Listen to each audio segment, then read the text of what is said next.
Recently, President Trump made headlines after allowing U.S. forces to bomb boats in international waters near Venezuela at least 16 times. These bombings have killed more than 60 people. The Trump administration says the people on those boats were narco-terrorists, people who smuggle drugs and work with terrorist groups. They say the boats were traveling on known drug routes toward the United States. But critics say there's no real proof that the people who were killed or the boats they were on were actually involved in drug trafficking. And even if they were, opponents argue that the president can't just have them killed, they deserve a fair trial and due process under the law. So, can the president order these strikes? You decide. Now, usually, rules about how countries can act toward each other, including what they can do in international waters, are created through treaties and agreements. A key example is the United Nations Charter, which says a country can only use force if it is under attack or it needs to defend itself from an armed conflict. An armed conflict basically means fighting between countries or groups that involves weapons. Sometimes it's clear when self-defense is allowed, like when a country is being invaded. But what about situations where a country thinks it might be attacked soon?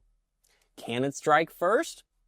To decide if using force is allowed, experts look at three main questions. Was the threat imminent or about to happen soon? Was the use of force necessary?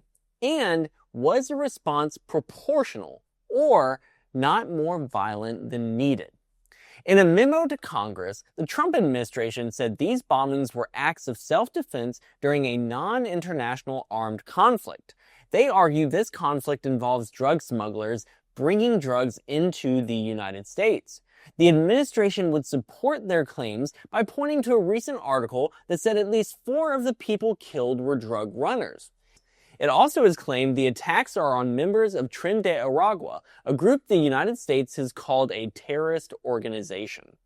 The administration argues that drug smuggling is an ongoing threat to the United States, that force is necessary to stop it, and that the bombings are proportional because drugs kill many Americans each year. They say that the deaths caused by overdoses are the damage the U.S. suffers, and stopping smugglers helps prevent those deaths.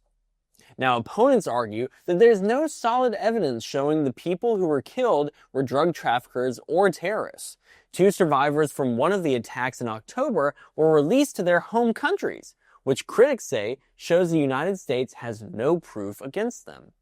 They also note that the administration hasn't shared any public evidence. They also highlight that experts on drug trafficking say that most of the overdose crisis the administration blames on Venezuela actually comes from the drugs smuggled through Mexico.